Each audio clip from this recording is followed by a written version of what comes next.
Assalamualaikum warahmatullahi wabarakatuh. Assalamualaikum anak-anak Mistami yang soleh dan solihah. Apa kabarnya hari ini? Semoga anak-anak Mistami yang soleh dan solihah selalu sehat dan selalu dalam lindungan Allah Subhanahu wa Ta'ala. Amin ya Robbal 'Alamin. Pada kesempatan kali ini kita akan mempelajari tentang pengamalan sila-sila Pancasila. Coba ada yang masih ingat apa saja itu sila-sila Pancasila dan apa saja simbol-simbol dari sila-sila Pancasila? Nanti Miss akan ulang kembali ya, agar kalian selalu ingat tentang sila-sila Pancasila. Lalu nanti kalian bisa memahami tentang pengamalan sila-sila Pancasila yang harus kalian amalkan dalam kehidupan sehari-hari sebagai warga negara Indonesia. Sebelum kita memasuki tentang pengamalan sila-sila Pancasila, sekarang kita kenali dulu bunyi dan simbol-simbol dari sila-sila Pancasila. Sila yang pertama memiliki simbol bintang yang berbunyi ketuhanan yang Maha Esa. Nah, sila kedua memiliki simbol rantai yang berbunyi kemanusiaan yang adil dan beradab. Sila ketiga memiliki simbol pohon beringin yang berbunyi Persatuan Indonesia.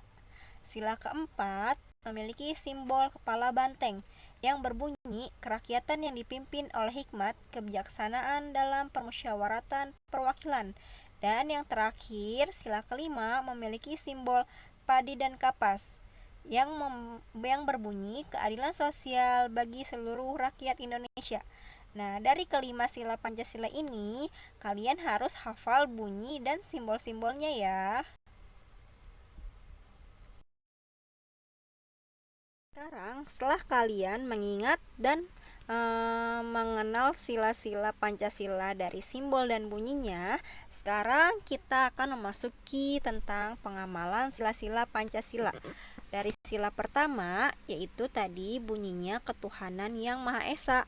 Sebagai kaum muslim, kita harus menjalankan sholat wajib 5 waktu dan sholat sunnah serta melakukan murojaah dan tilawati Al-Quran, atau kita bisa melakukan puasa. Pokoknya itu kalau sila yang pertama itu yaitu sesuai dengan ajaran agama kita ya, ajaran agama kita yang harus kita kerjakan setiap harinya, yang diwajibkan atau yang disunahkan oleh Allah Subhanahu wa Ta'ala dan oleh Nabi Muhammad SAW. Nah, sekarang kalau yang untuk pengamalan sila kedua Pancasila, yaitu sila kedua Pancasila kan berbunyinya apa? Kemanusiaan yang adil dan beradab. Nah, jadi kita harus saling mencintai sesama manusia, gemar melakukan kegiatan kemanusiaan, dan mengembangkan sikap tenggang rasa. Jadi kita harus sesama manusia itu harus saling mencintai, tidak boleh berkelahi. Lalu kita gemar melakukan kegiatan kemanusiaan. Misalnya ada teman kalian yang rumahnya kebakaran. Nah, kita harus melakukan kegiatan yang membantu teman kalian tersebut.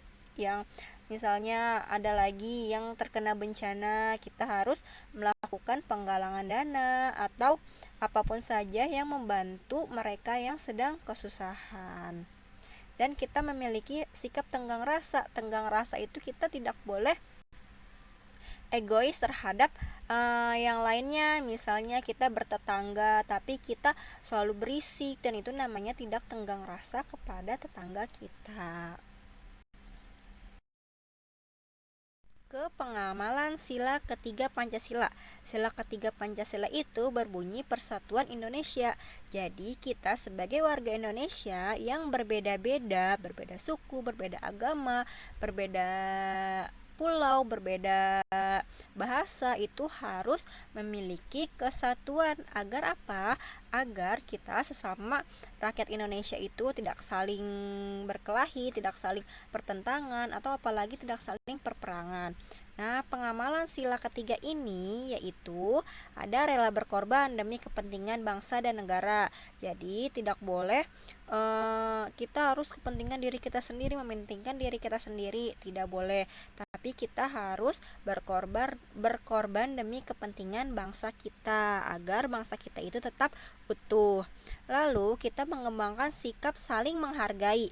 Nah, sebagai sesama rakyat Indonesia, kita harus saling menghargai agar tidak adanya perpecahan ya.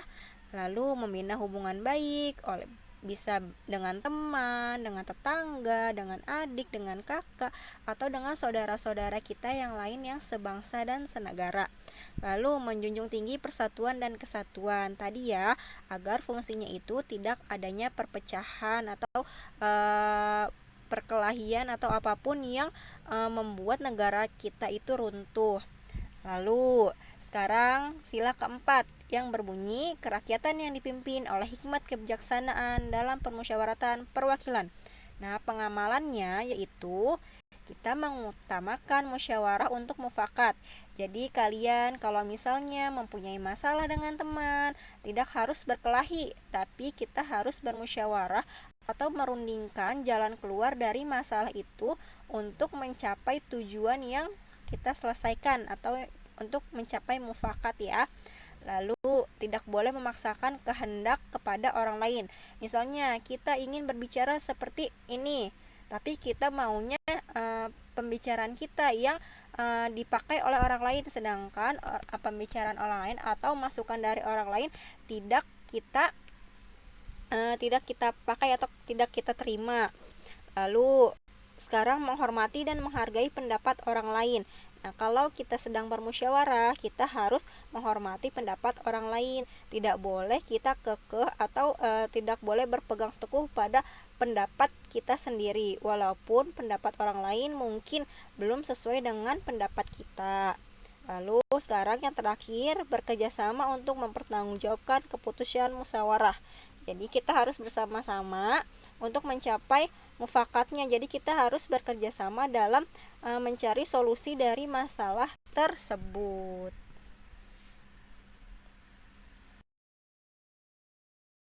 Selanjutnya, untuk pengamalan sila kelima yang berbunyi keadilan bagi seluruh rakyat Indonesia.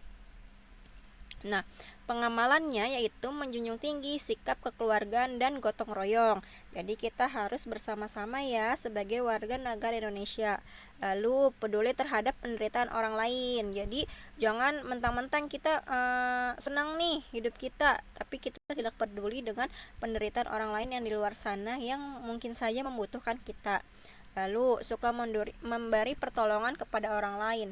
Nah, kita sebagai warga Indonesia yang baik, kita harus selalu memberikan pertolongan kepada teman-teman kita yang mungkin kesusahan, teman-teman kita yang mungkin membutuhkan pertolongan kita. Lalu sekarang yang terakhir adalah menghormati hak orang lain dan tidak bergaya hidup mewah. Nah, kenapa seperti itu? Karena mungkin orang lain hidupnya tidak seperti kita, tidak semewah kita.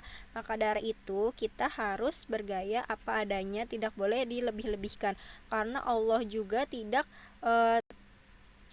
suka dengan umatnya yang berlebihan atau yang dimewah-mewahkan. Karena banyak yang di luar sana yang mungkin butuh bantuan dari kita, yang nantinya akan merasa iri dengan kita, dengan hidup kita ya. Jadinya kita harus bergaya hidup yang biasa-biasa aja, yang sederhana, walaupun memang hidup kita berkecukupan.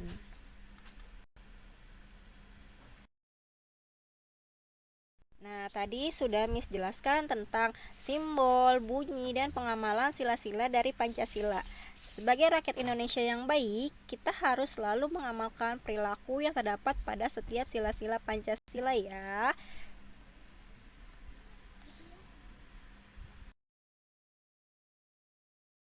Sekian penjelasan yang dapat Miss sampaikan. Semoga kalian mengerti dan kalian pahami. Terima kasih atas perhatiannya. Miss mohon maaf jika ada kesalahan kata yang Miss ucapkan dan kesalahan dalam penyampaian materi. Semangat belajarnya walaupun hanya dari rumah dan tetap menjaga kesehatan, lalu tetap melaksanakan protokol kesehatan yaitu 3M, menjaga jarak, memakai masker, dan mencuci tangan. Sekian yang dapat saya sampaikan. Wassalamualaikum warahmatullahi wabarakatuh.